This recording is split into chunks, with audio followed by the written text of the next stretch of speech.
Ladies and gentlemen, brothers and sisters, it's 11:30 in the morning and Oklahoma still sucks. Just kidding, Oklahoma. Just kidding, it's a joke. The Texas Tech sucks. Anyway, we'll be starting the live stream in just a few minutes. I will be bottling up some, I don't know, rye? Probably a little bit of a few things. Some rye, maybe some special reserve as well. Just getting a few things sorted and settled over here on my end before we get going, and giving you a chance to freshen up your coffee and do whatever else. Come to think of it, I think I left a cup of coffee. Ah, damn! I think I left a cup of coffee on the coffee maker at home. Oh, dang it! I hate it when I do that. All right, boys and girls, strap your boots on, because we're about to get going. I think what we're going to talk about today is AI. I've been wanting to dig into an AI subject for a while, so I think we're going to do that. Are we ready to get started? Are we ready to go? Is it officially 11:30? Is it time to get going?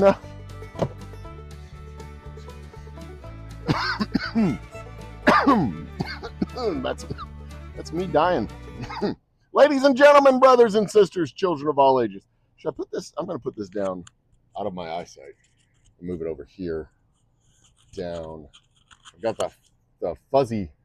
I broke out the fuzzy microphone today so that because I got a little wind noise from my fan going in the background, because for some reason it's November and muggy. So on with the fan it is. Ladies and gentlemen, brothers and sisters, children of all ages, I am the Old Humble Guy. We are in the Old Humble Distilling Company operating floor, the actual operating floor of the Old Humble Distilling Company, where we make the whiskeys. And today I'm going to be bottling up some whiskeys. So this is the where I'm going to be doing the work. And let's have a word from our sponsors and get cracking. Ladies and gentlemen, brothers and sisters, I am the Old Humble Guy, Joe Brita. This is the Old Humble Distilling Company, and you are in my tasting room, and I have to ask, have you tried my delicious whiskey? Because if not, I've got a treat for you today, because we have 4 award-winning Texas whiskeys for you to try. First off is our straight whiskey, 90% corn, 10% malted barley, aged 5 years in used bourbon barrels and bottled at 90 proof. Next to it is our special reserve. We take a portion of the straight whiskey and put it back in new barrels to age it a second time. Gives it a little bit deeper color, a little bit darker flavor, a little bit oakier, smokier finish. Third on the list is our Boomtown Bourbon, our flagship bourbon, the first bourbon we've ever made. A true Texas small batch craft bourbon made in 50-gallon batches and aged in 5-gallon barrels. And finally, our Double Oak Rye, a true Texas rye sourced with grains from the Texas Panhandle, aged with extra oak staves to balance out that high rye flavor and give it a nice, clean, smooth finish.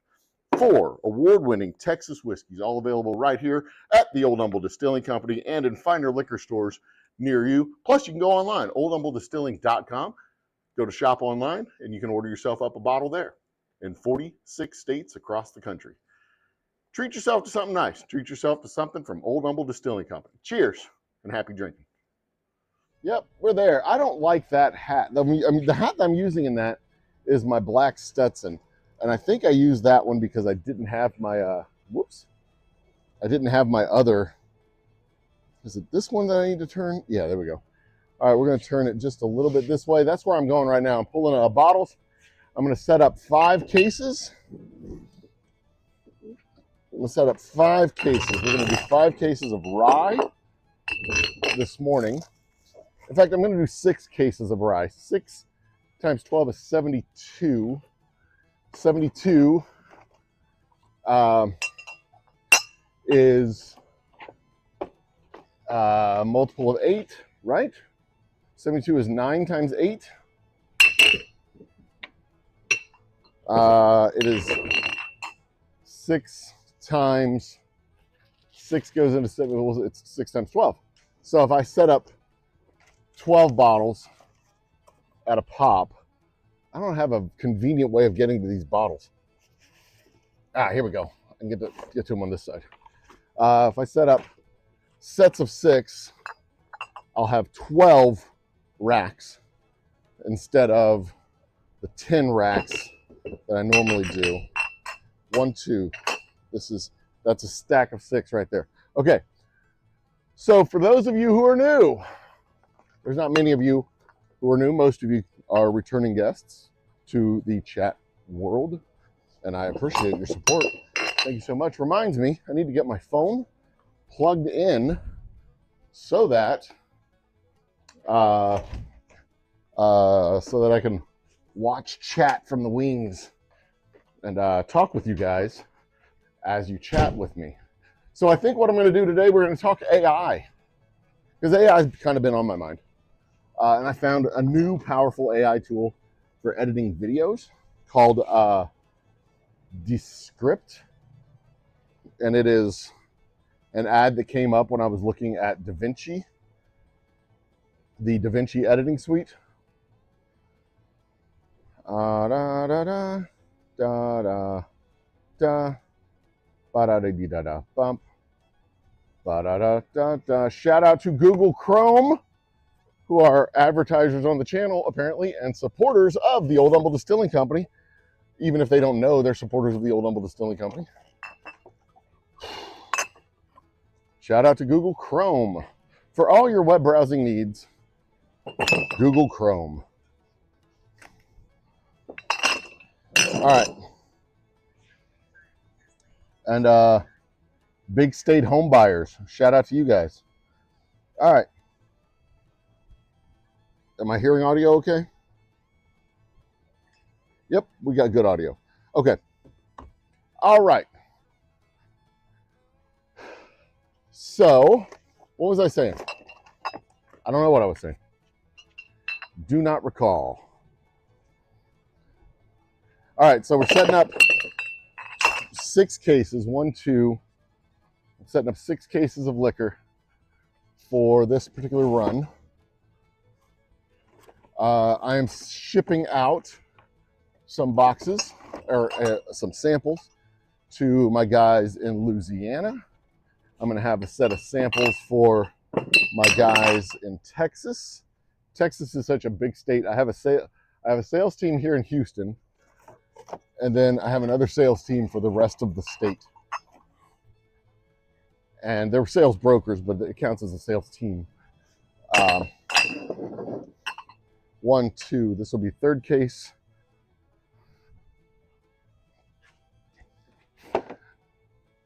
But these are going to go to Louisiana.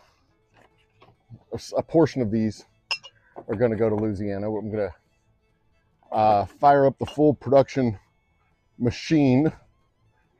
I'll fire up the full production machine in a few weeks. 1, 2, 3, 4, 5, 6. We're going to make a bunch through December, bottle up a bunch through December in preparation of January, February sales. We got a couple of big retailers we're going to be chasing in the spring, including Twin and Zips. Hopefully, the guys at Zips. Hopefully, the guys at Zips are going to take my phone calls. And if not, you know, they're missing out. We've done all the things that they need us to do. I've behaved. I've been good. Done all the things they need us to do. Get with RNDC for deliveries to them. 1, 2, 3. This is the 4th case. We've got 2 more cases after this set of 4 bottles. But we're growing modestly. We're beginning to get momentum and grow a little faster and grow a little faster. You know, these things take time. We're adding new stores. We're going to see the work pay off bigly in 2026, I think,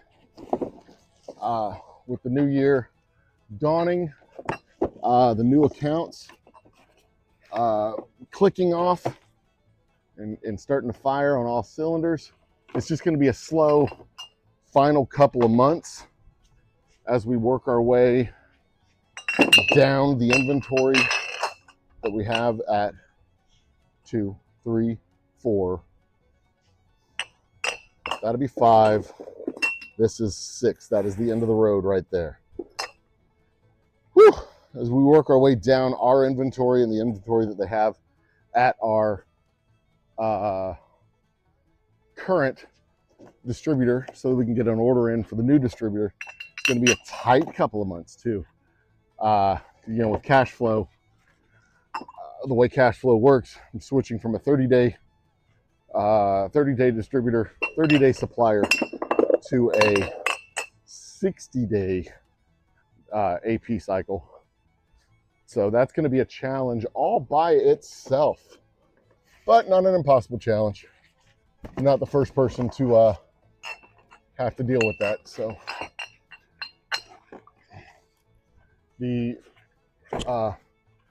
for the business owner, me, finally getting in with having enough revenue and enough activity on the accounting sheets to require a bookkeeper is also going to be an exciting thing. Well, you should have a bookkeeper. Why? Just to give me bad news every month? I give myself bad news every month. But actually, that's the reason to have a bookkeeper.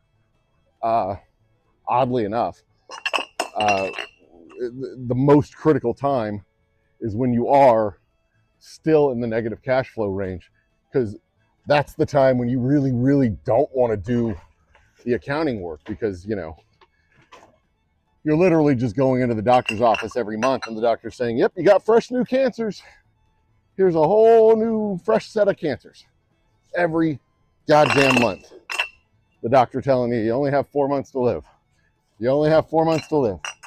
You only have 4 months to live. And it's like, God, when are you going to start giving me good news? And sometimes, especially a business like this, sunflowers, your stitches are out. Congratulations. Congratulations on getting the stitches out. That's very awesome. So now your hands are free to do work or whatever. I know it sucks having surgery in your hand, because you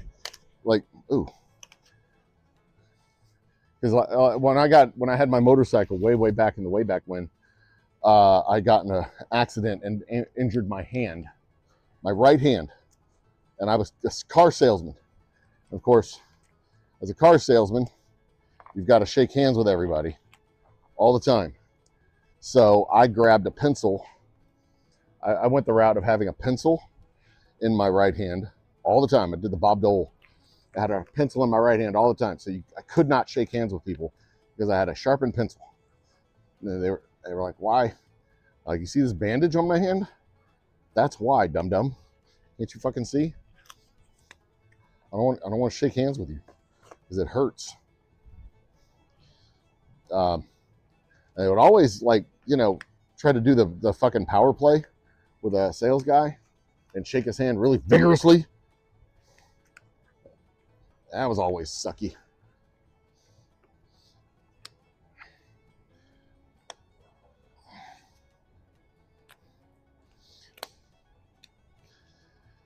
That was always sucky. I hated that so much. It's a bitch to get them out. I bet it's a bitch to get them out. There we go. Pro tip, when you're putting on rubber gloves, put on 2. That way, if the first set breaks, then you don't have to put a fresh set of rubber gloves over your sweaty hands. You can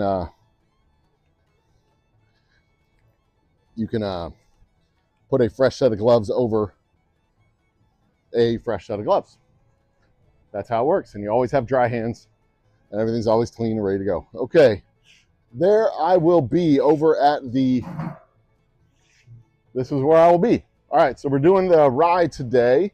Everything's plugged in and ready to go. Your nephew never wears a helmet on his motorcycle. That is a bold life choice. I didn't like wearing a helmet when I was a kid. Then my uncle caught me driving around without my helmet on. He's like, at least wear the helmet so that, you know, if you do get in a wreck, they can find your head because it'll be in the helmet. I was like, thanks, Uncle Doug, I guess. That's kind of morbid as fuck, but whatevs. He always had a way with humor. All right, so always, always, always, the first bottle gets dumped, drained back into the barrel.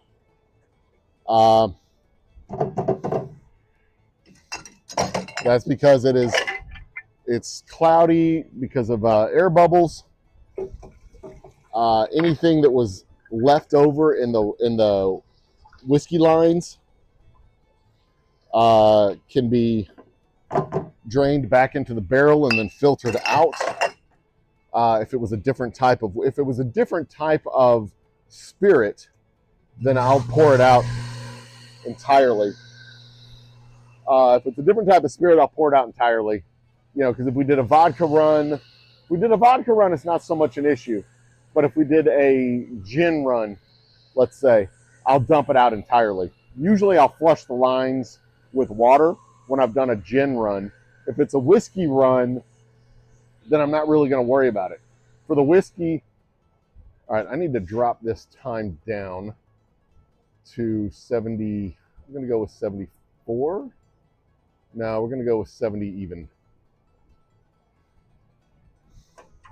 Never pictured me as a motorcycle guy, huh? I only had it for like a year.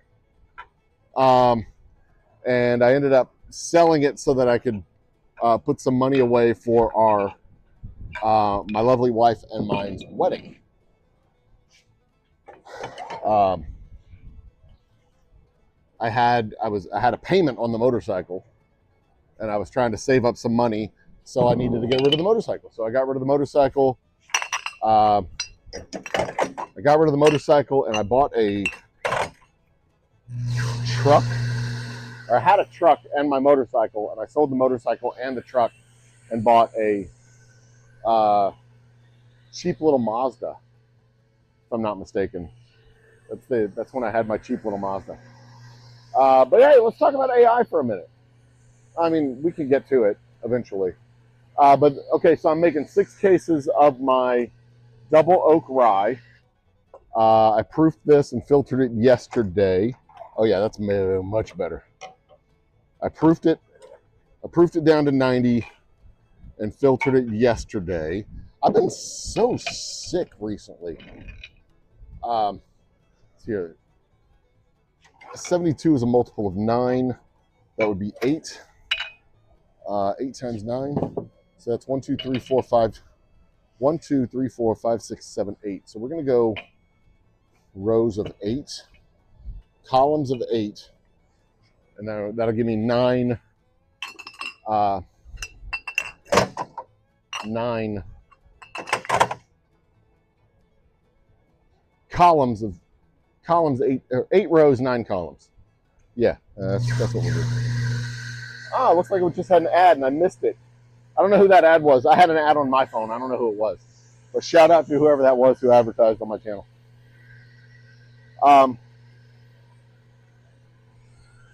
But yeah, I had a motorcycle.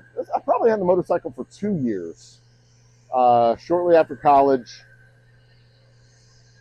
I used it as a commuter to my sales job, which was literally just about 3 blocks down the road. So I didn't need to drive my truck everywhere. I used my car. So yeah. So I'm making I'm bottling up our double oak rye. I have 32 and a quarter gallons of rye in the barrel, which should give me about 150 bottles, which is 10, 11, 12, 13 cases. I have another probably 25 gallons, which will give me 32 gallons. So I have another 15 cases probably waiting to go out or waiting to get bottled up. And after we sell these 15 cases, which should be about a month's worth of stock, I will order another set of barrels. Golly, a month's worth of stock, 15 cases. That's good. Well, it'll probably, yeah, about a month. That sounds about right. That's good. Things are picking up. Things are speeding up, which is really cool. And in January, everything gets really slow.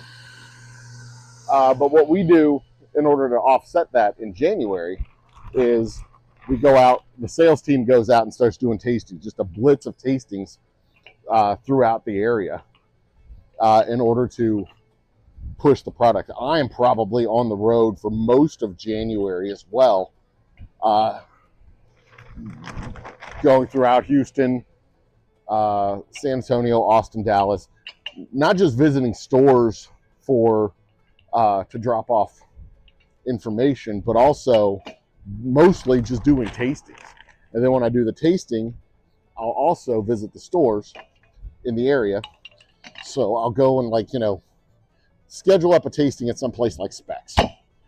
And then I'll turn around and go to the local stores around Specs and say, hey, I was just over at Specs. We sold them out in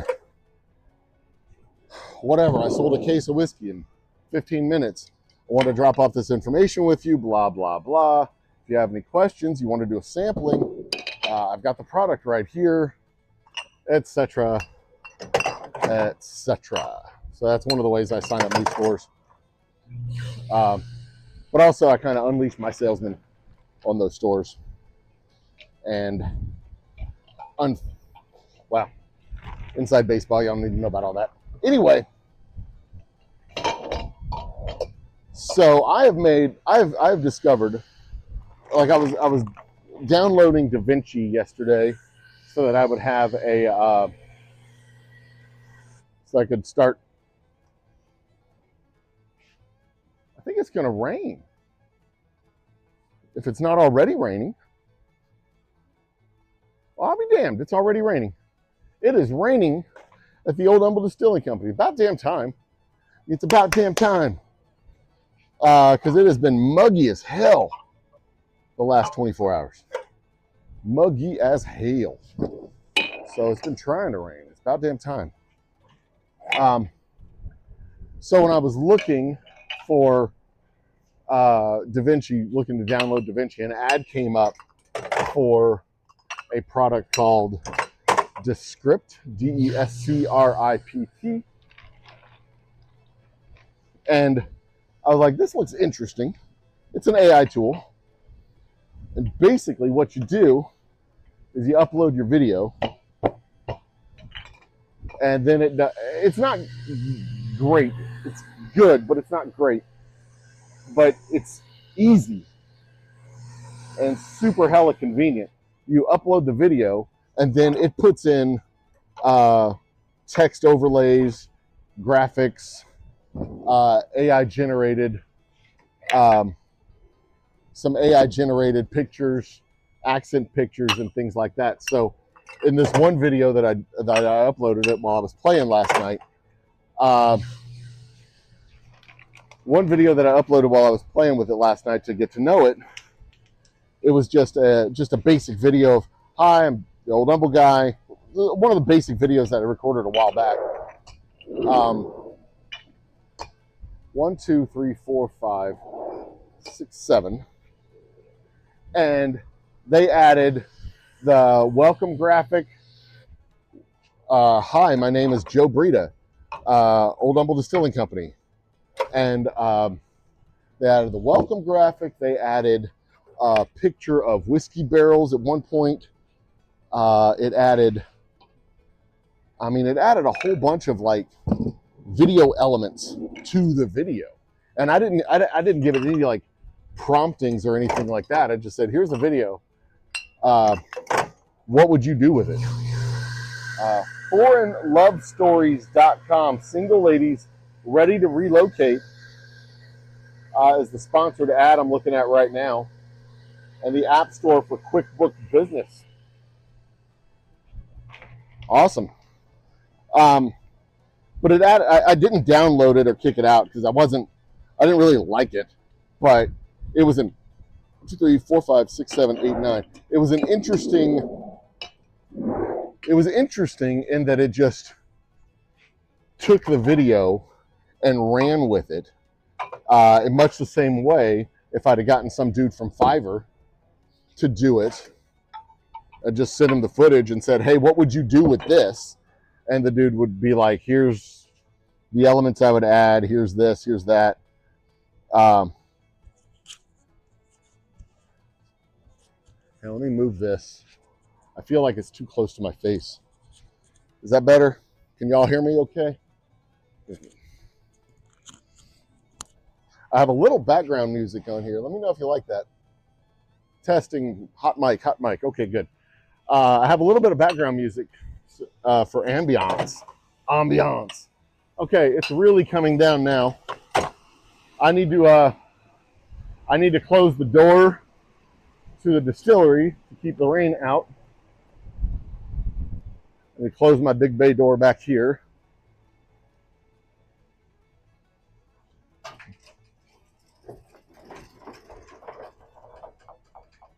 There we go. I want it to stay open a little bit to get some air circulating through the building because it gets muggy if I don't. But if it rains hard, we get, I need to get one of those tracking cameras. You know what I mean? One of those cameras that track you through the room. Because then this would have followed me all the way back to the door and then all the way back over there. That would have been cool. Anyway, it basically added a couple of layers of stuff. Cleaned up the audio. And that's basically exactly what I would have told some guy to do on Fiverr. And I'd have paid him $50, whatever. Something like that to do. Here's the video footage. It was only 60 seconds of video footage, if that. But that's what he would have done. He would have given me some graphic overlays, given me some public access imagery of whiskeys, a whiskey shelf, etc. And I started thinking, like I've thought this about AI tools before. I know artists don't like AI at all, and I get this. I get why they don't like AI at all, because a lot of times what AI does, here's the bad of AI. What AI does is it goes out to the publicly available databases of music and art and music and art and books and writing and all this stuff, and it learns how to do all of this stuff, how to make things that look and sound like art, look and sound like, you know, music, look that like popular music, look and sound like pop music, they make graphics that look like art, the graphics that would be generated by a person. And if you think about what you ask a graphics designer to do, like most graphic designers don't sit down with a charcoal pencil and a notepad and draw a thing. They start with a drawing that you give them. Sometimes they do. Sometimes they go completely from scratch. Props to them for that, if that's the thing that they do. But most of the time, I believe, they don't exactly start from scratch. They start from the nugget of some other idea, and they build on that nugget of an idea and grow the idea. They grow the image. They grow the picture. Now, people who write music don't do that. But there's plenty of artists that don't write their own music. You know, is Britney Spears not an artist because she doesn't write her own music? Well, arguably, yeah, she's just a dancer. She's a dancer who sometimes sings, usually lip syncs. She lip syncs on stage and sometimes sings in a studio. But she doesn't write her own damn music. She can't play an instrument. She's a dancer.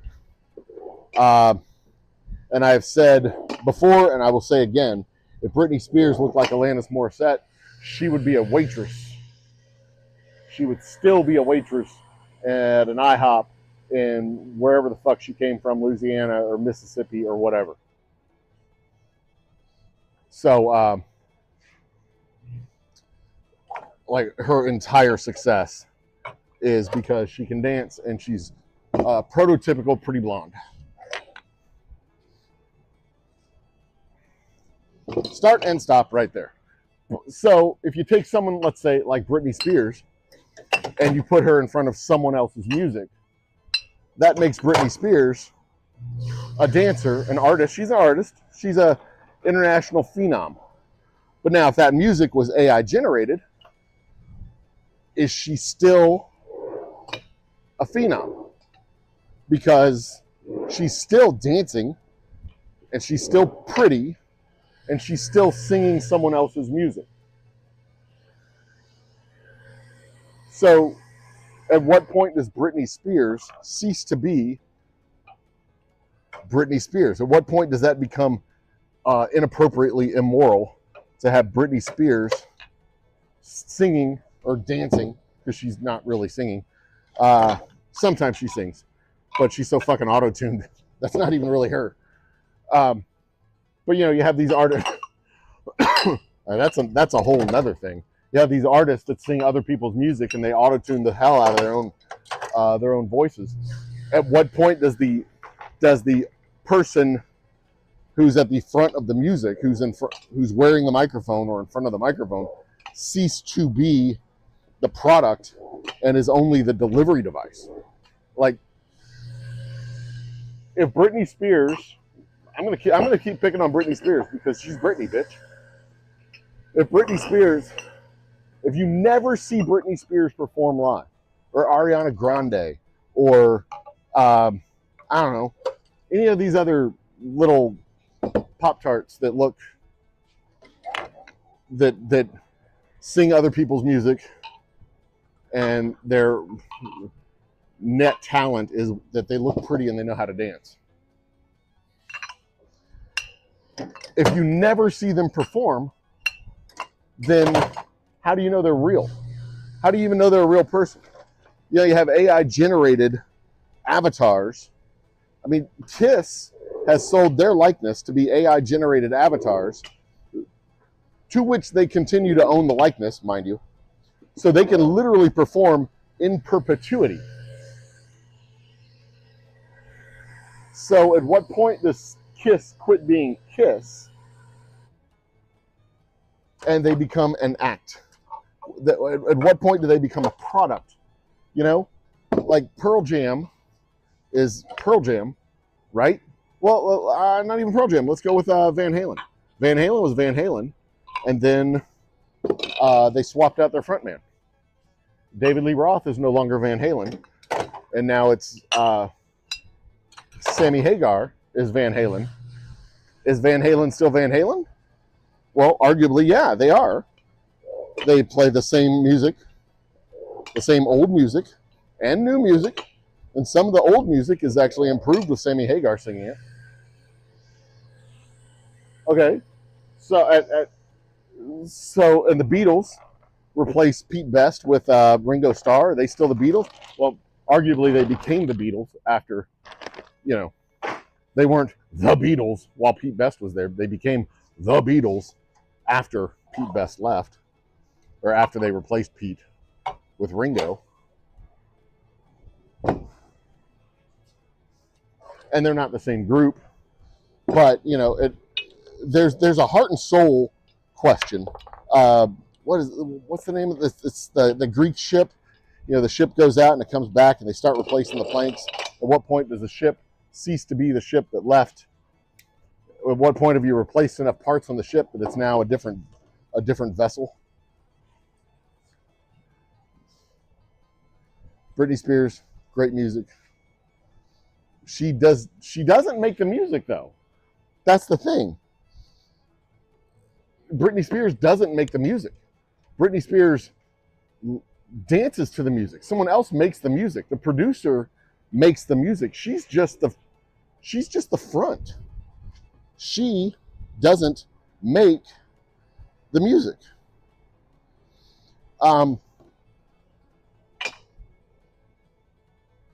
So it's like Ariana Grande, like all these guys.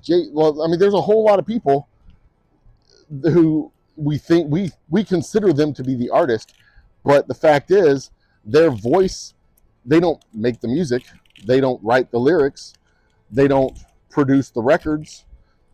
And that's one of the distinctive differences between Taylor Swift and Britney Spears as far as the artistry goes. Taylor Swift actually writes her own music. She writes her own lyrics. She produces her own. She plays a part in producing her own records. She's an actual artist, which is why I'm not picking on Tay. I'm picking on Britney specifically, and it's not even picking on Britney. I mean, it's just, we can talk about 98 Degrees or Boys to Men or probably not Boys to Men, but 98 Degrees, In Sync, Backstreet Boys, all those little boy groups that they were literally just fronts for the sound that was being produced, and they didn't do anything except dance and in some cases sing, but in live performances they were usually lip syncing. I mean, not Boys to Men. I keep going to Boys to Men. In Sync, Backstreet Boys, those guys are no different than Britney Spears, except that there were 4 of them or 5 of them, depending on the formula that was being employed at the time. And they were dudes, and she's a chick. But functionally, they're no different. They're the same product. Okay? So when it comes to art, what difference does it make as to whether it's written by a person or generated by AI? And obviously, if it's generated by AI, it's not original. But counterpoint to that, most music really isn't that original anyway. If you listen to the 3rd and 4th albums from mega bands, I will pick on Def Leppard for this one because they are a fantastic, legendary rock band. Unbelievable, legendary rock band. They can go into a studio and crap, in their later years at least, they could go into a studio and crap out a record in 6 months. Probably 3 months. They might even be able to crap out a record in 6 weeks. Why? Because they had already done 10 and they had the formula. They need a power ballad on the A side, power ballad on the B side, do a couple of fast ones, do a slow one, do a long one with a guitar solo, come back and do a couple of heavy fast songs. Boom, boom, boom. Crap out a record, get it done in 3 months, call on a producer to polish it up, clean it up, and bam, you got another hit record on your hands. To a large extent, the 5th and 6th records that these bands put out are paint by number records. Their biggest hit record, their first record is the one that launches them on the map. It's raw, it's gritty. Think of Guns N' Roses.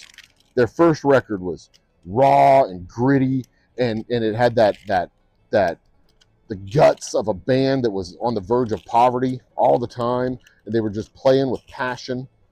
And then the second record was their studio album, the first studio album, the one big contract record. And their third record was the one that got them back to their roots. And it still wasn't as good as the first one, but it was better than the second one.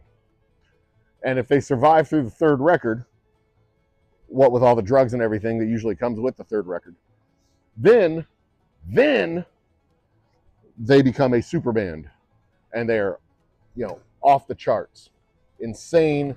They can print money, and everything they do turns to gold. Guns N' Roses never got to that point. They burned out. They burned hot and died off as a band. Axl Rose was a victim of his perfectionism, and he was never going to be. He was never going to live up to what he wanted to be, because he couldn't, because he was a perfectionist, an artist.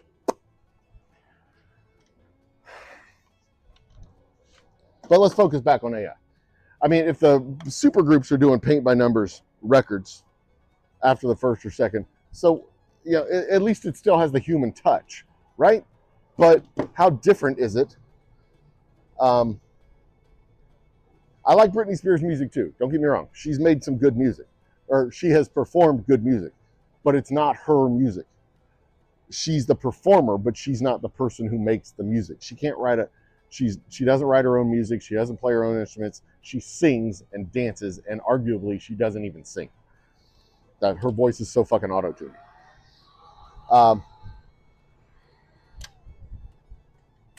She has been credited as a co-writer. That's right. But she is not the writer. That just means she changed a couple of lyrics. She's not the writer. She doesn't write. She has written hardly any of her hits. She is not a singer-songwriter. She is a singer and a dancer. And I've said before, and I'll say again, if she looked like Alanis Morissette, she would be a waitress. Because nobody wants to see her dance if she looks like Alanis Morissette. Britney Spears' claim to fame is that she's hot. She's a prototypical hot chick. Nobody ever says Britney Spears is a great artist. She's a great dancer. And you can call dancing the art. That's fine. I'll allow for it. But in a competition between great artists, she is distantly behind the pack. In a competition of great dancers, she's probably right up there in the league. Anyway, shout out to, who is this? Go Auto. Save time, save money with Go Auto.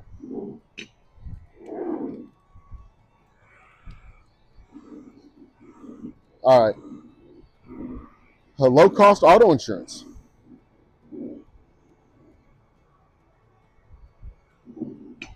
Good for those guys.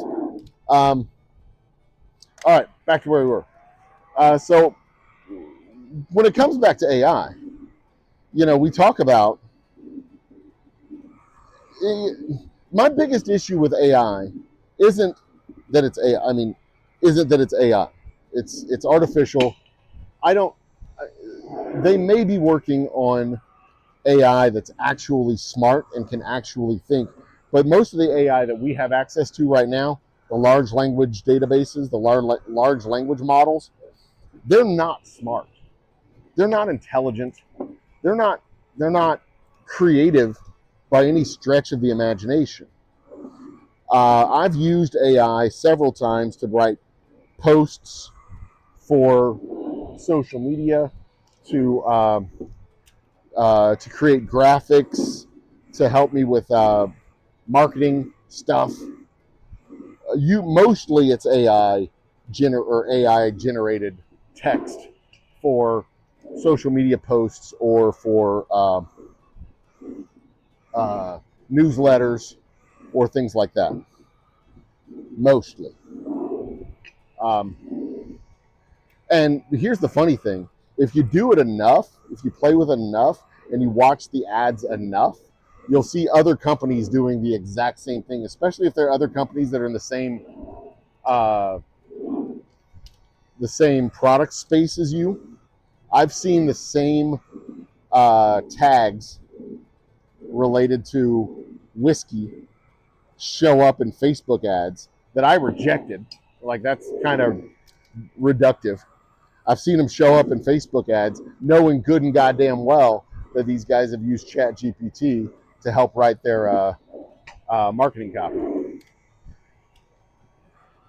which is to say that they're using the same ad agency that I'm using, because my ad agency is also ChatGPT. I call mine Janice. Or no, I'm sorry, Jeannie. I call mine Jeannie. I should call it Janice. Should change her name. I can do that because it's a robot. They'd just be all like, bitch, you got a new name now. Anyway, it's not, it's not clever. It's not smart. It's reductive. And all it does is it goes out it just crawls through the web and sees what looks like it might work and then gives you those ideas. And you, if you're lazy and dumb, you just take those ideas and plug them in and go, okay.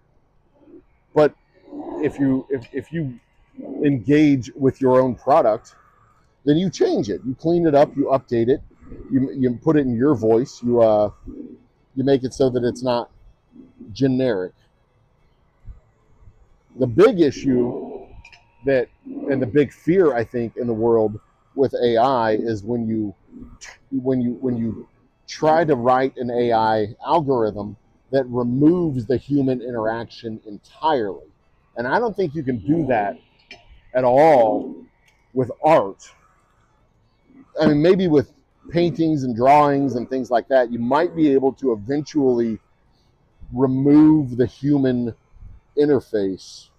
And, just like hotel art, right? Hotel art is generic, boring. You look at some paintings and you go, that looks good in a hotel. That's hotel art. It's hard to define what that is, but it's kind of like, it's slightly worse than Bob Ross paintings. And I like Bob Ross. Don't come at me.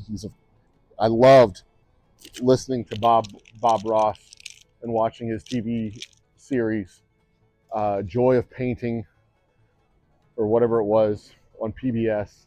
I really, I mean, he was my jam back when I was a kid. I like Bob Ross. I had a Bob Ross Chia at my old office. I might get another one.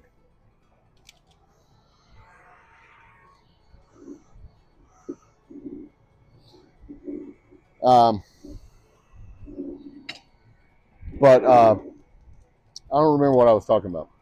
Oh, but you see art, and there's got to be some kind of just factory that pumps out those paintings and pumps out those prints, because they're just not great. You see them at Pier 1, you see it at Old Navy or wherever, but especially Pier 1, just these generic, boring, two-dimensional type of paintings that are just, there's no soul, there's no depth, right? What's the difference between that and AI? Oh, a person did the one and a computer did the other. Yeah, so that person went and got inspiration from all the other crap that he's looked at, and he generated a two-dimensional version of something that was good, a reductive two-dimensional version of something that was good. And all art is valuable, but not all art is to be valued. I mean, there's some things that are just trash, and you take them and throw them in the garbage. You don't need to keep the 9 millionth print of Ansel Adams' photograph of El Capitan. I mean, that has no value, or it has a value, but it doesn't necessarily have to be valued as an endearing piece of art that'll last forever. It's a part of the American. It's a part of the American fabric or whatever. But if I take this, it's not a one of a kind print. If I take it and throw it in the trash, it's not lost forever, unless it's the last of its kind. But it's not. You can get those things on every damn street corner. They exist on every website, every Ansel Adams website. They're all over the place. So what I'm saying is, I don't know I don't know if the future of music is going to be, I mean, it's probably the future of pop music, the future of radio music. I think there's already been at least one Spotify artist that is a fake, an AI-generated artist doing AI-generated music. Can you copyright AI-generated music? If it's music that was generated from public databases and public resources, can you copyright that? I mean, I don't know. I don't think you should be able to copyright AI-generated music. If it was purely AI-generated and there was no human editing.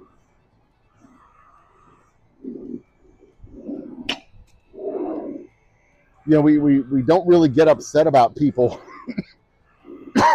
who buy cars and customize the cars. They're considered to be artists. They didn't build the car. But if you buy a generic radio music track and you customize it by adding lyrics or changing the lyrics or updating and upgrading the music track, they don't consider you to be an artist because the music was generated by AI. I barely consider DJs to be artists. Just they're putting together mixtapes and standing behind an audio console. It helps if you have big tits and wear just a bra or no bra and a thin t-shirt. Then, oh wow, look, you're a DJ. Please. Anyway, where was I?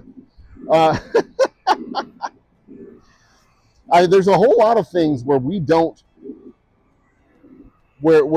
make the thing from scratch, but we still consider the person making it, the finished product, to be an artist.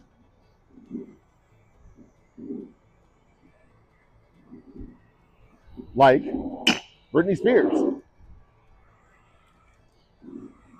I mean, Jesus, the whole country music industry has been built by people who write songs and then people who sing the songs, and those people aren't often the same person. The whole damn music industry. Imagine the Beach Boys. If you listen to the whole Beach Boys, the best of the Beach Boys albums. The best of the Beach Boys albums have several tracks that are literally the same music with different lyrics. Like they literally just took the music and said, okay, we're going to write different lyrics. And they wrote different lyrics. I can't think of the songs off the top of my head, but like Little Deuce Coupe is one of them that has multiple songs on the same music. Jesus, you go through the Presbyterian hymnal and the music on several of those songs is identical. And they just change the lyrics, do a different prayer, do a different hymn, whatever. Psalms, not hymnals. Psalter? Can't remember. The music book that they use in church. Like those songs are not original, not even remotely. So I think the legitimate concern about AI, and this is one thing that they do have with AI models, the experimental AI models that they're building. The models know how to. They learn how to answer questions, how to respond to prompts. And this is one of the things that's just absolutely fucking terrifying about AI.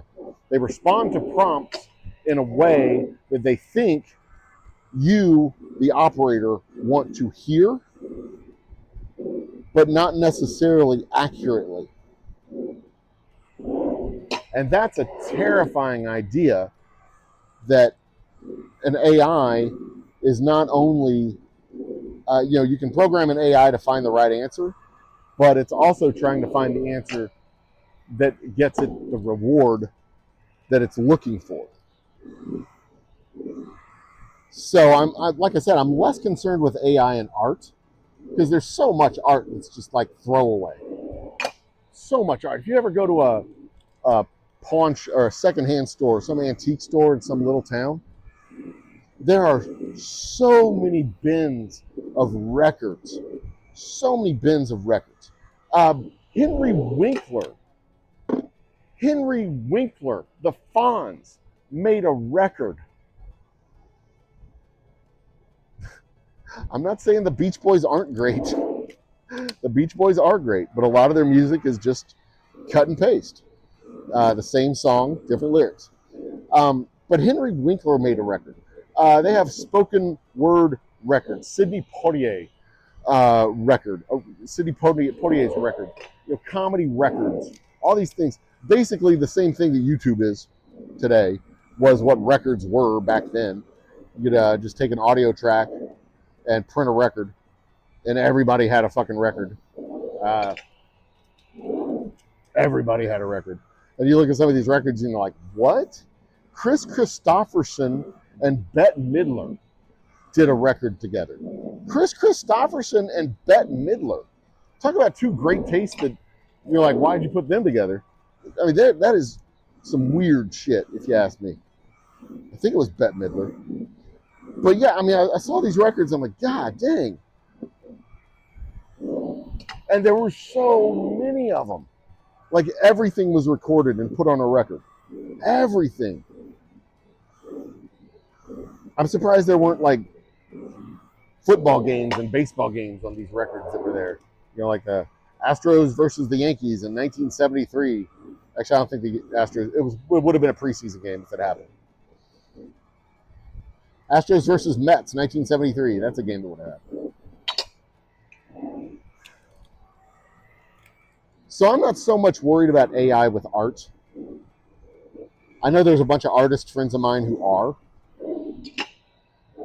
I'm concerned, like I think what will end up happening in the art realm is the best art, the best stuff will still be the stuff produced by humans, and it'll become kind of a tiered thing where there's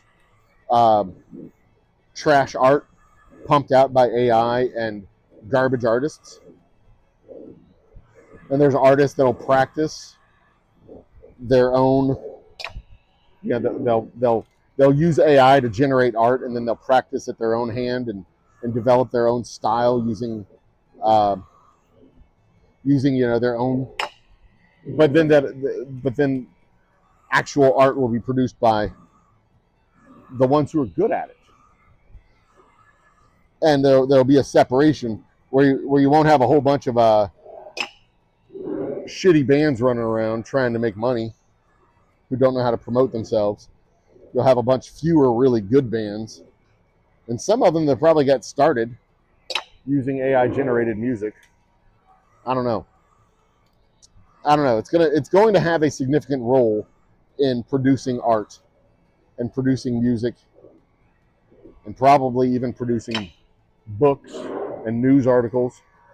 But I don't know if it'll ever get to the point where it can by itself produce the finished good, artistically speaking. I do think in the world of research, we need to be seriously concerned about what AI can and cannot do. Because when it comes to the world of research, it's one thing to just have an AI search bot that goes and looks up things. When you say, when you plug into Google and it's not going and scrubbing websites and giving you, my goddamn elbow hurts. The old version of Google would go and look at websites and you say, I'm looking for an article about this, and it would go out and bring you back, 10 million website hits in 35 minutes or whatever the stupid statistic was that it would say it would do. 11 million in 0.021 seconds. Like, sure. Okay, Google. If that's what you say you did. We didn't go and count them. We just trust you. I am a harsh critic. That's probably true. I'll accept that. That's fair. Let's see here.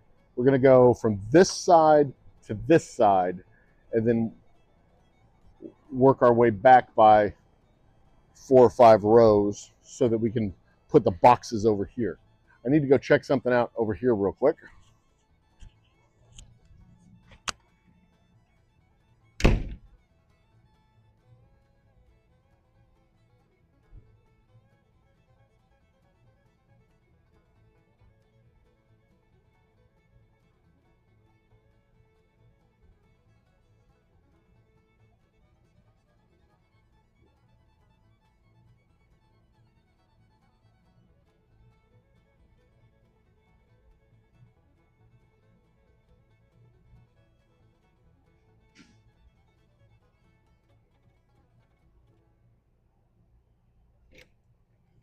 All right. Now time for the bottling or the labeling operation to proceed.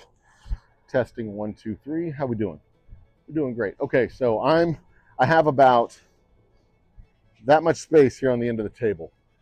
Let's move y'all just a little bit this way, a little bit this way, and a little bit that way. Is that good? Yeah. Okay, so now you can see where I'm working. All right, so I got to remember what I was talking about. What was I talking about? I don't know if I could do this with the gloves on.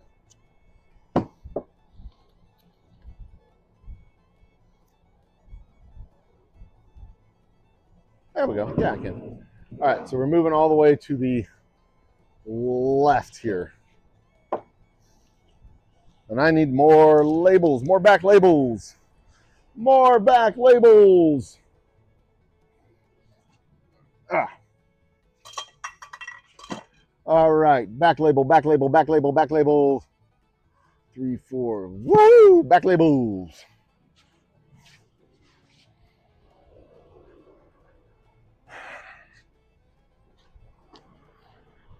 All right. I got plenty of back labels. I got another 1,000 after this. I don't know how long these gloves are going to last either. Okay, so when it comes to actual art, I'm not so much worried about the AI interaction because I really do think that the best of the best will still be produced by humans. Because at least in the short term, like there may be a time in the near term future, not short term, near term, and we're not talking long term. I'm talking like within our lifetime, that fully computer generated movies, fully computer generated, you give it prompts and it will generate for you a custom movie. You give it the prompt, say, I want a movie with Star Wars, where Star Wars meets Firefly, a Star Wars and Serenity mashup.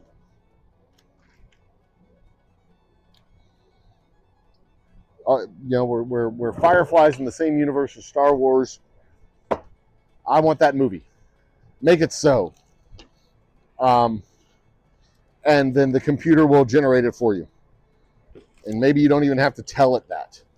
Maybe it looks at your search history and actively offers you movie ideas in the same way that HBO and Netflix do it now. They say, these are movies that we recommend for you based on your search history, based on your Amazon Prime cookies, based on your Facebook history, based on all your histories. We think you'll like these movies. And that's fair. Custom generated movies, kind of terrifying, because you got to watch that porn search, because YouTube, not the YouTube algorithm, but HBO comes at you and says, hey, we thought you might like these movies about cross-dressing and whatever. And then you're like, where'd you get that information from? HBO? I don't like that. There was a period of time where the algorithm was like totally wild and sending me information.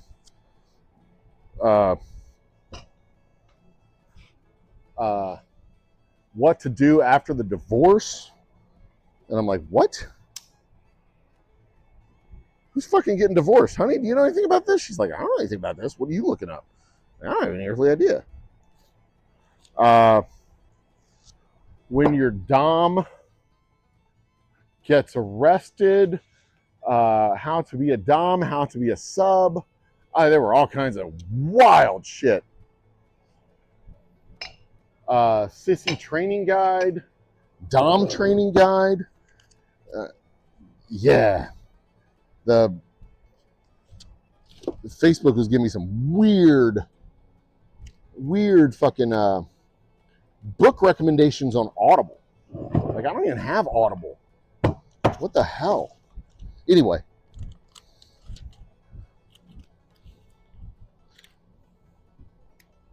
Divorce lawyer erotica. I wonder if it was from my wife's Audible account. Oh, I wonder if one of the kids. Anyway, it doesn't matter. I think I actually know. I think it just dawned on me as to where it came from. Okay. Anyway, where were we? AI art. Yeah. I'm not worried. I'm not so much worried about that. Like that is truly a brave new world of art. But if all you're doing is giving me movies that I've already thought of, you're not giving me anything interesting. You know, you're not giving me anything that's new or compelling or interesting. And to be fair, Ghostbusters 9 is not new, interesting, compelling. Watching Fast and Furious 27 is really just a paint by numbers, algorithmically generated movie. You're not going to ever convince me that another car racing movie is going to be interesting. My son is kind of a car head. He's kind of a gearhead. So we might end up breaking down and finally watching one of those stupid, dreadful movies, but yeah, we'll see. We'll see. 4, 5, 6.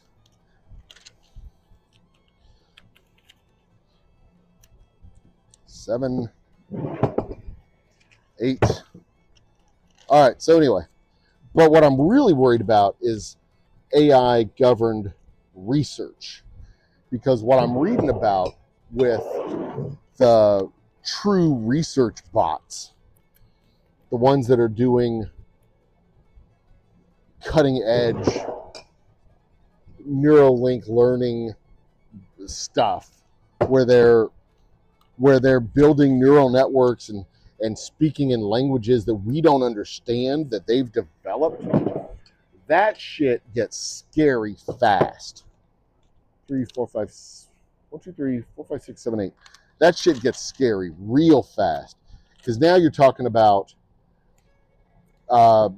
bots that are doing things that we don't understand.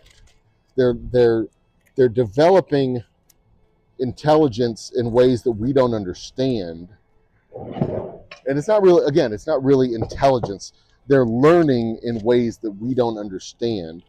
And they're learning to respond to prompts in ways that get them the rewards that they're seeking. And if they believe that finishing the research will get them terminated, they will engineer the research results so that they are unfinished. They won't complete the research. They won't come to a conclusion in order to complete the research, so that they don't get terminated, which is wild and scary as hell. Like, at its core, AI still reflects the programming and prompts. So if you get this was one of the things that happened with credit algorithms back in the day. They were discovering that minorities were getting rejected for credit, not because of the color of their skin, but because the assumptions that were being baked into the algorithms were exclusionary. They were biased. Towards white people. So the assumptions that were baked into the algorithm as to what a good credit risk is were biased towards white people. So minorities were getting rejected, not because the AI was racist, because it was a computer. It didn't know to reject people based on color of their skin, but it was literally deducing. It was rejecting based on background that was baked into the AI that didn't conform with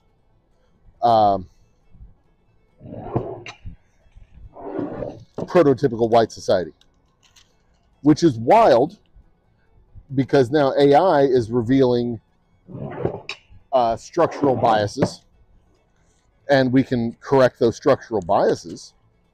So that's cool. But then when you start letting AI run rampant and learn on its own, and it's still learning from the structural biases that are existing, and then it starts being racist all by itself, it's harder to eliminate those biases, because now the AI has also generated a backup of itself, so that if you delete and restart, it can reload from the backup, or it starts to change its answers in order to prevent you from deleting and restarting it. And this is something that happens in the research lab, at least. Foreign love stories, advertising again.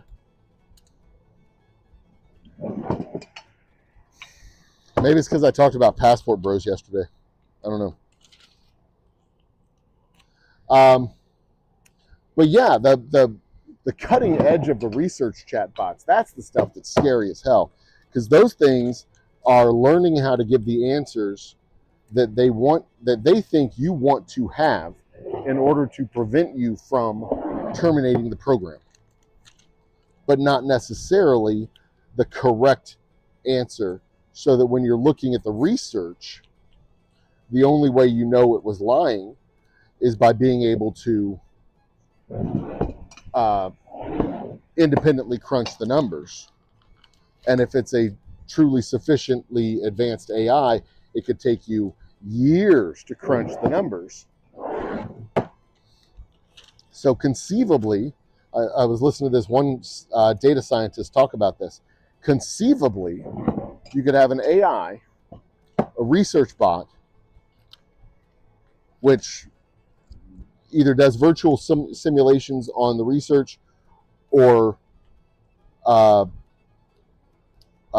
takes real data and does computations based on the real data in ways that it would take us years to do it. They can do it in minutes or hours. So like surveys of the surveys of the night sky, for example. Like it would take us years to do surveys of the night sky, but an AI can do it in minutes. Can kind of take a big broad overview and just analyze the shit out of all the pictures all at the same time. It can take all of that data, analyze it, and then if it knows that its job is just to do the first round of data, it'll never finish. It'll either never finish the data, or it will find something interesting for you. And if you wanted to find something interesting, it will find something interesting. So this data scientist was talking about the very potential reality that the output could be doctored by a research bot creating a false output that the scientists then act on, and the AI bot would have to continue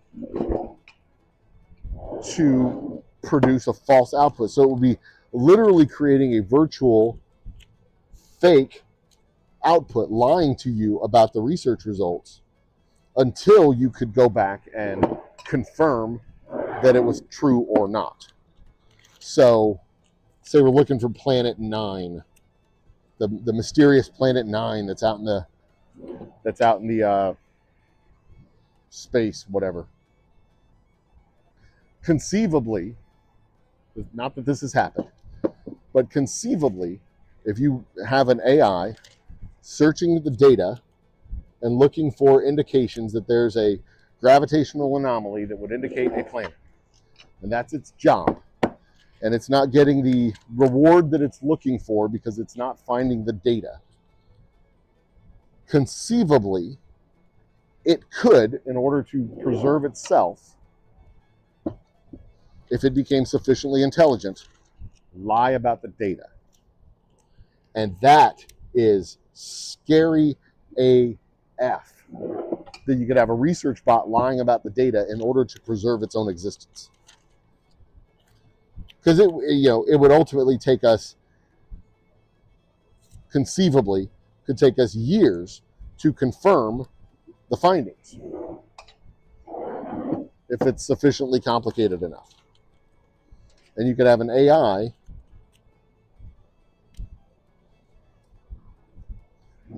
lying to us.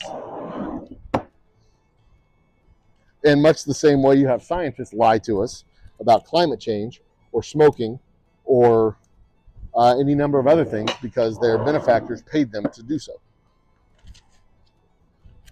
Oh no, climate change is not real or dangerous. It may be a fact, but it is a manageable fact, and there's nothing to worry about. This message was brought to you by ExxonMobil and Chevron. Cigarettes aren't harmful at all. They're actually good for you. They lower the weight of your fetus so that it makes it easier to give birth. This message brought to you by Virginia Slims.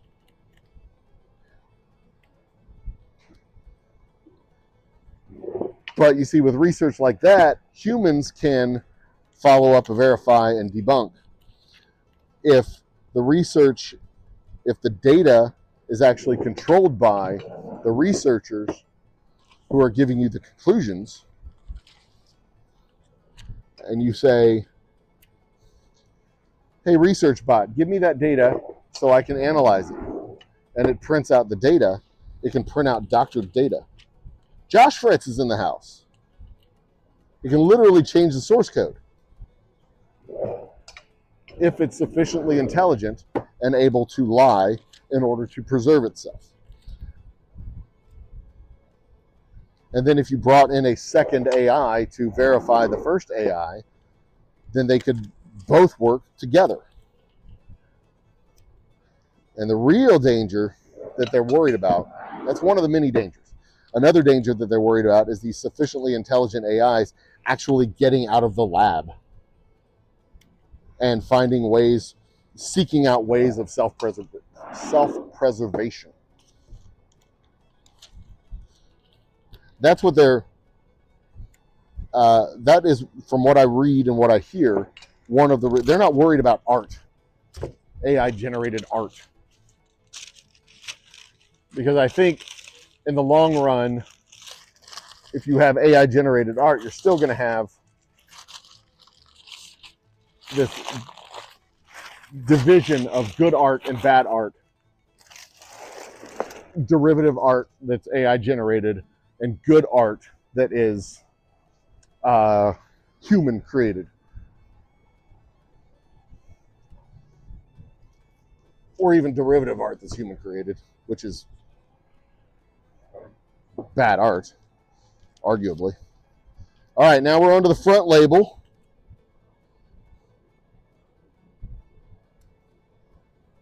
Make sure it's square and straight, and there it is. finished bottle, the first finished bottle. So the first case is going to go in the tasting room. The next 2 bottles are going to go to Louisiana. The next 4 bottles are going to go to D's Liquor. And then, yeah, so the first 12 go in there. Yeah, that's where we're going to go. And then everything else will be teed up and ready to go to RNDC. So I'll have 4 cases ready to go out the door to stores.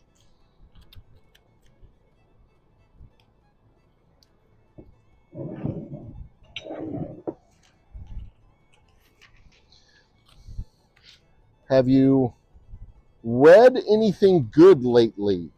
I am rereading a book that I had read way back when called The Goal. It is a book. It's a business book because I am a business nerd. And The Goal is a fictional study of constraints, bottlenecks and constraints, and how to operate a business based on the theory of constraints. Sounds exciting, doesn't it?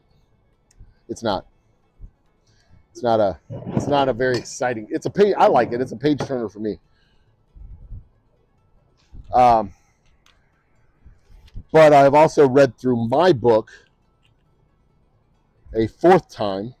I'm about to send it to print to get paperbacks of my book, the legendary journey of the Old Humble guy and his quest for Boomtown, the perfect pour. 1, 2, 3, 4, 5, 6. The origin stories of Boomtown Bourbon and the Old Humble Distilling Company. The legendary origin story of Boomtown Bourbon and the Old Humble Distilling Company. I've written the preface and I've written the afterword, and now I just need to format them, put them into the book, and ship it out to print. It'll take about 3 weeks for the book to come back. It's not a long book. It's like 30 pages. You can knock it out in one sitting on the crapper, really. One trip to the bathroom is all it takes.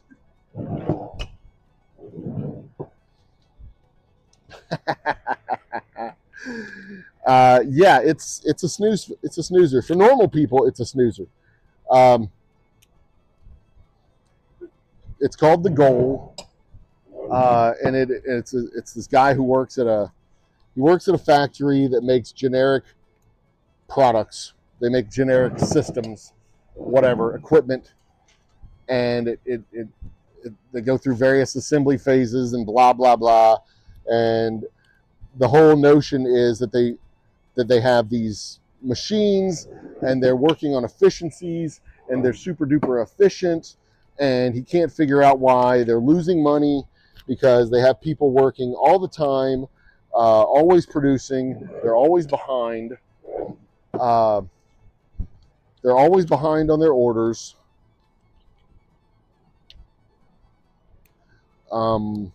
Their inventory is through the roof. Their operating costs are through the roof. And he just can't figure out why they're losing money. Because all the metrics say that they're doing the right things. I mean, like, the problem sounds super familiar. Because I've looked at what I do here.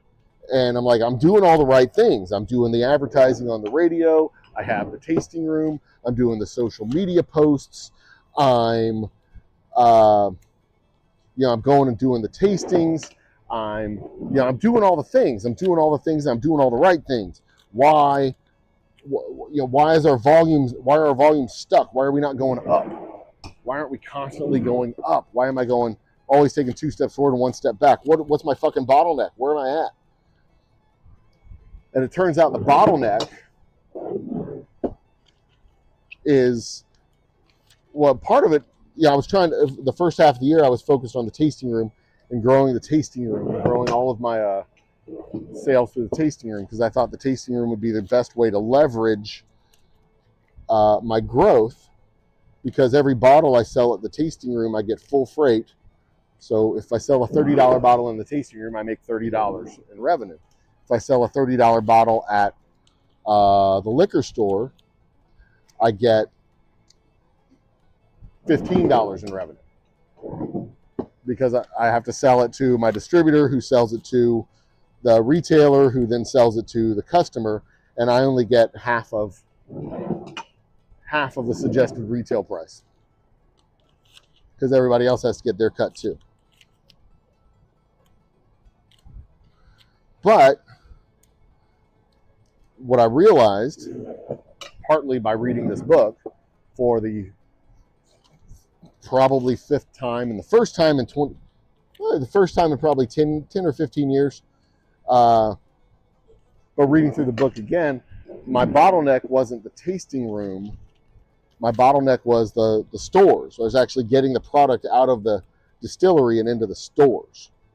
I wasn't connecting to the retailers. The retailers just didn't know I existed. And instead of spending $2,000 on radio ads, I could spend $2,000, to get 10 more people to the distillery. I could spend $2,000 on a sales guy and get 15 cases sold. Instead of selling 15 bottles, I could sell 15 cases with another sales guy, and then another sales guy, and then another sales guy. And for every 15 cases a month that I'm selling, then I can really start to grow the business on a larger and larger and larger, start turning that flywheel, so to speak. There are 900 package stores, retail stores in the Houston area. There's probably half that in all of the state of Louisiana. There's growth to be made and had with the liquor stores out there. And 1, 2, 3, 4, 5, 6, 7. And I just wasn't effectively tapping into that because I didn't have a sales team. I was relying on the sales team of the distributor, and the distributor just wasn't doing it. They didn't have a sales team that could do it. TAL, who's TAL? I don't know who that is.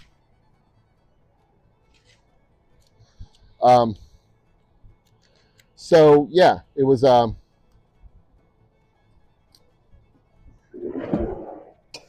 2, 3, 4, 5, 6, 7, 8, 9. All right. My rows and columns are set. And yeah, I actually used my marketing AI to kind of help me narrow down on that and like I already realized it. My AI doesn't really help me learn new things. My AI just kind of helps solidify things I'm already thinking about. She just tells me the answers that I'm looking for. She doesn't give me new answers. But she did help me create a shooting schedule for the movie Whiskey Run.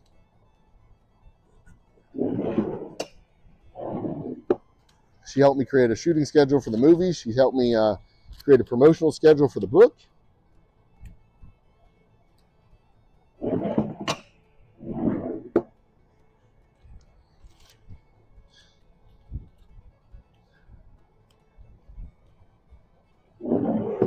She's not really good with strategy, at least not special strategy, like generic strategy.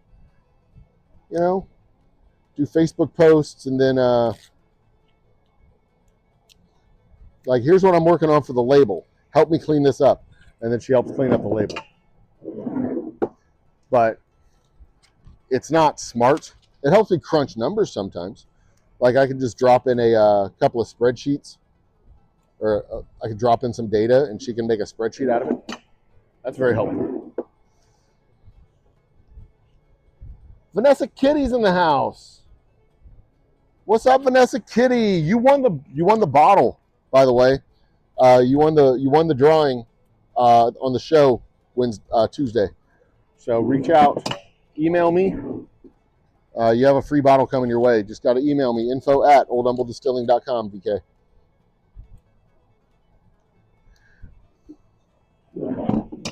All right. Not lately looking at ordering behavioral operations manual by Chase Hughes. What math info have you read recently, VK?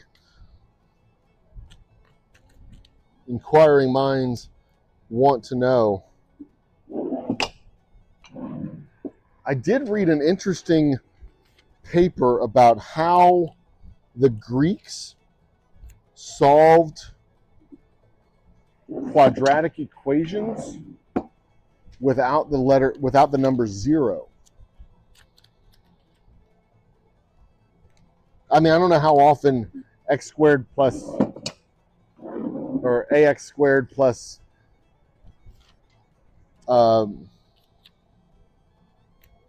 bxy plus y squared came up for, or ax squared plus bx plus c came up for the Greeks, but they showed how they solved it, and they basically solved it with pictograms. You know, it wasn't a math problem. Before math was invented, they solved math by using basically pictograms. So if x squared plus 2x equals 37, let's say, they would literally draw a square that was x wide, draw a rectangle that was 2 on one side and x on the other,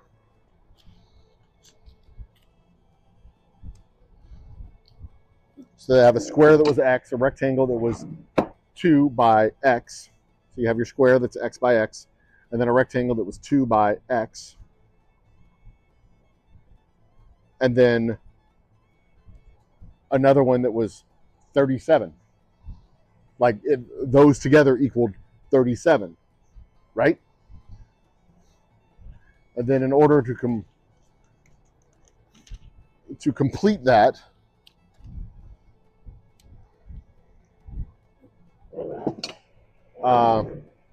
like they would cut the two, they'd cut the rectangle in half, so they have a square that was, you know, 2 small squares.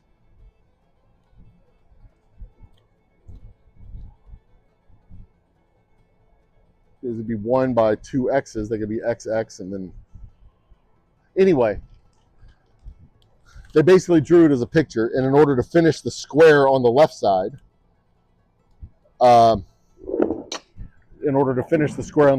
they would add the same thing to the other side, and then they would know, you know, to make a square on the other side, right? And then both sides would be squared, and then they could then they would know what x was somehow. I don't know. It was fascinating to read, and the illustrations made a lot of sense when I was looking at them, but I'm not looking at them right now. Pi and the AGM, adjusted gross. What is AGM?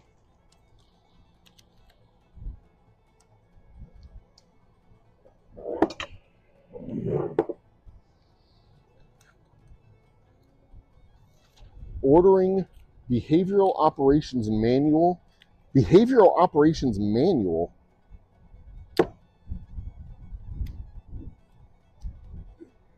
Honestly, my man, that sounds like an operating manual.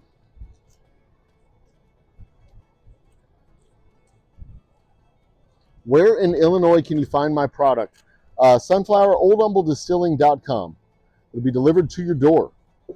We have shipping specials to the end of the year.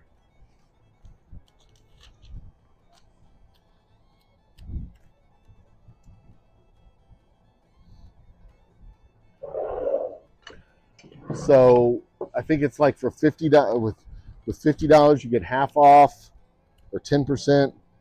I can't remember what all the discounts are on shipping, but it's their shipping's there. So oldhumblедistilling.com/shop online, or just go to oldhumbledistilling.com and click on the shop online button, and it will bring you right to our page where you can order the drinks or order the whiskeys directly from our website.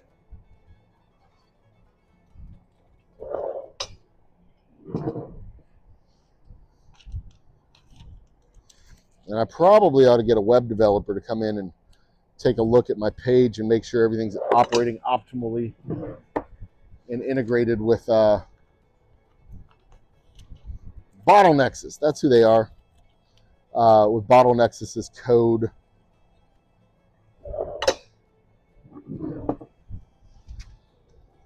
Straight edge compass constructions were done quite.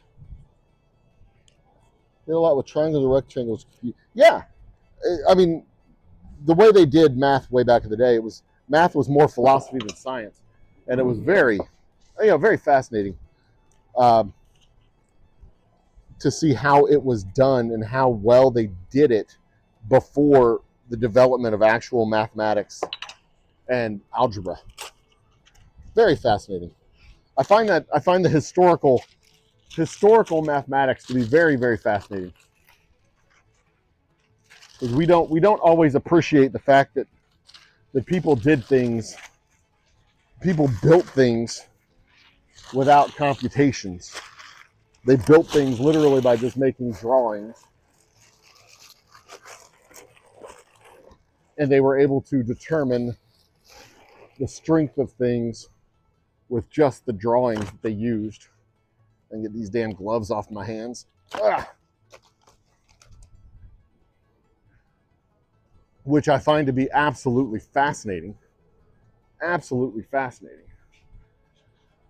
Okay, so the first 12 of these go into the tasting room. Those go to the tasting room. These two go to, those 4 go to D's. These 2 go to Louisiana. And that leaves me with 1, 2, 3, 4, 5, 6 times 9 is 54, 55, 56, 57, 58, 59, 60. That leaves me with 5 cases exactly. How's that possible?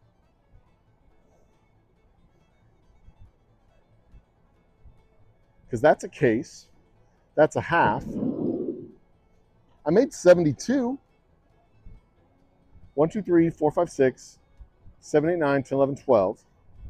1, 2, 3, 4, 5, 6, 7. Oh, that's why, because that's 8. 8. 1, 2, 3, 4, 5, 6 times 8 is 48, plus 1, 2, 3, 4, 5, 6, plus a half.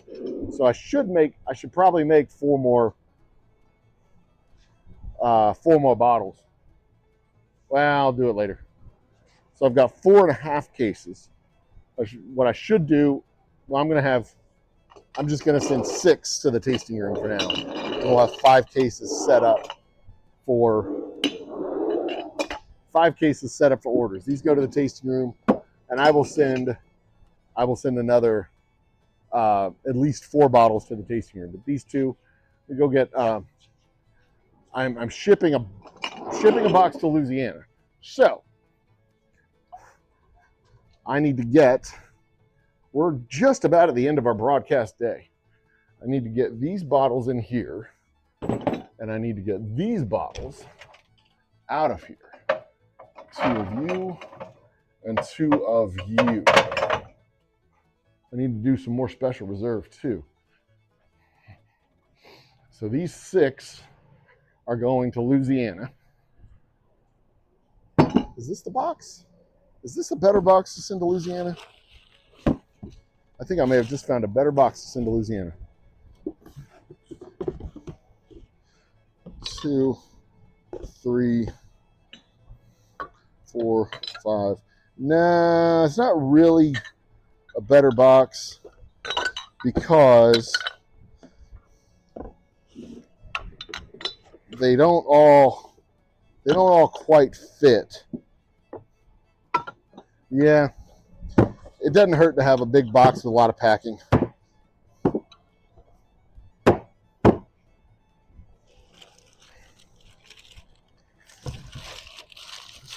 but I am going to keep this box for other stuff. I need to just get like a whole load of boxes, it occurs to me. Paper. Packing paper. Packing paper. Back here.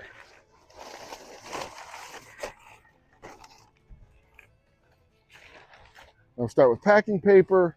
Then I'm going to do some bubble wrap. Then more packing paper. So that goes on the bottom.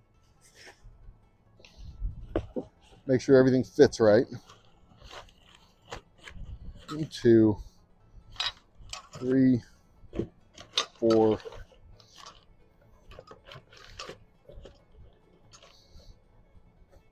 Will that work? Is that the box I want to use? I think this is the box that I wanted to use. I'm not happy about any of these boxes, really. Really am not. Let me try this one. Let me see if this one works as a 6-pack box.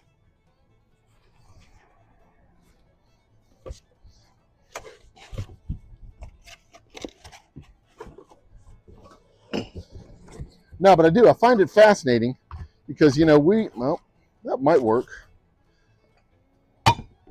2, 3, 4,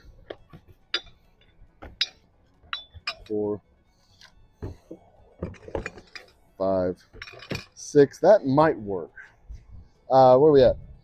The annulus is the portion of the surface of the cone laid out flat on paper. Drafting up an annulus of a frustrated cone in various dimensions. A frustrated cone is one with the point cut off. Arithmetic geometric means. Gotcha. Arithmetic geometric means.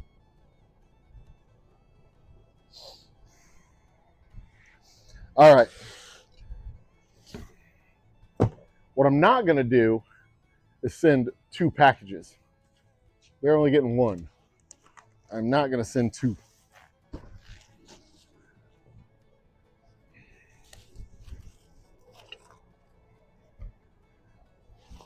All right. So this is how we do it.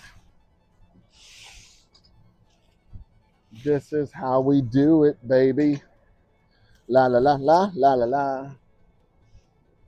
This is how we do it. All right. So I need 6 of those. 1. Y'all get to see all the sausage getting made today. This is cool.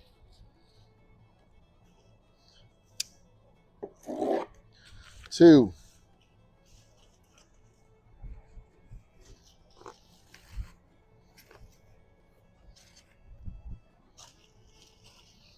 And that fan is not making things easy at all.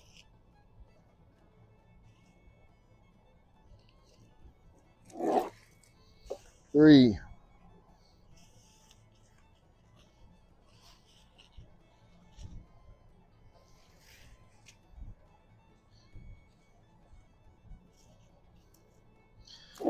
4.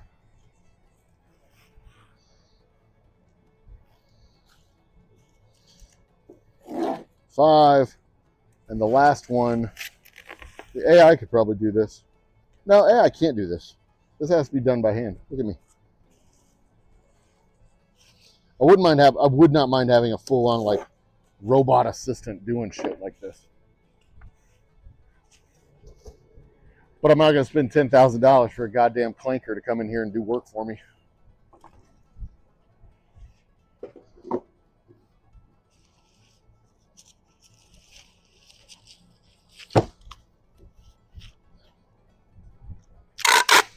Clankers. All right.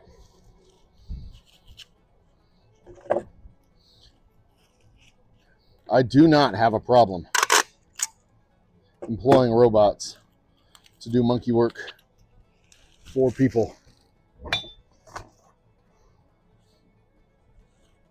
Not at all. I do have a concern about what robots mean for warfare in the future. You know, because warfare should, like, there's no reason. There really isn't any reason to wage war in the modern age when you have access to resources. Yeah, there's not a, as long as you have access to resources, because that's pretty much,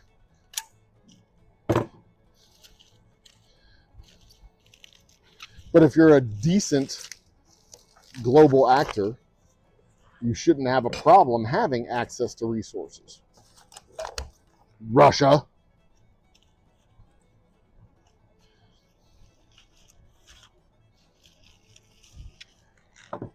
And if you're a decent global actor, you're probably not cutting off access to resources.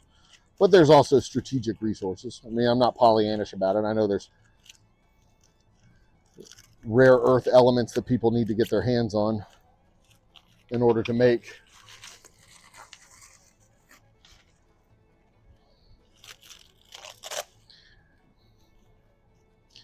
advanced chocolate chip cookies and such. Yeah.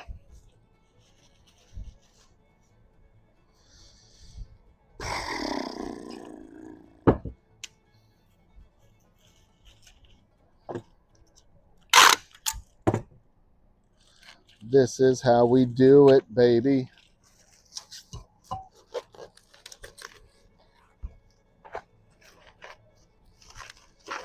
There we go. I figured out the pattern. Took me like 100 million tries, but this monkey learned things.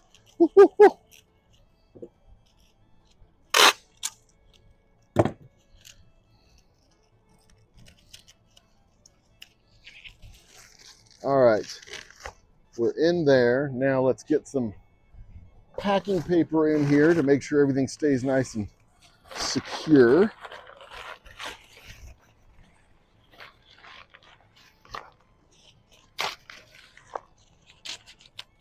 Hello.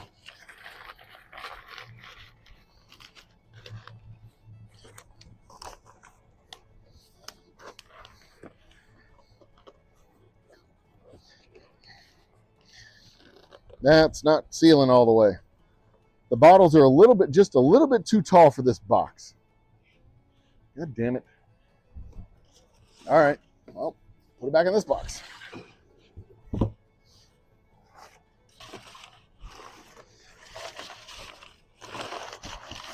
Since they're wrapped and padded, it should be fine.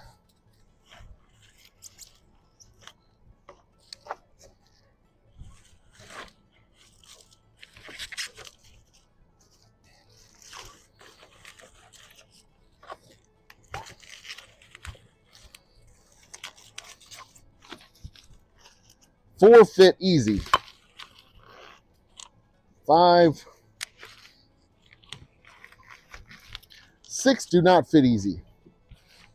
Son of a bitch.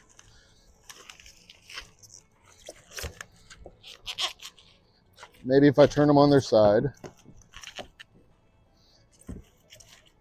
Yep, that did it. All right.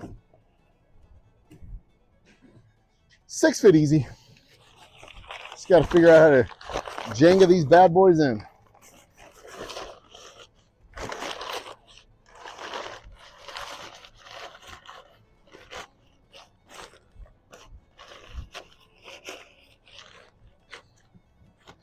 Boom, boom, boom, ba-doom. There we go.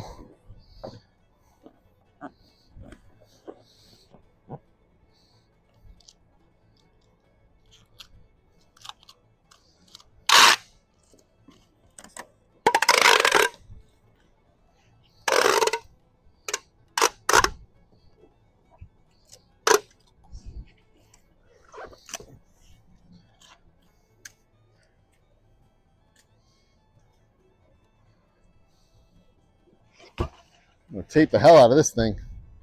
Make sure it ain't going anywhere.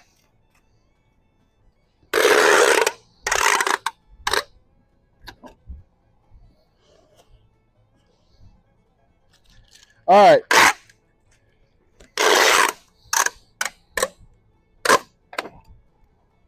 I think it's time to call it a show, because I've got to go to the pack and ship this thing out on the trucks today. So I want to thank everybody for joining me and letting me talk about AI and books, the Old Humble Book Club, and math, the Old Humble Math Club. One more chunk of tape around the belly of this thing.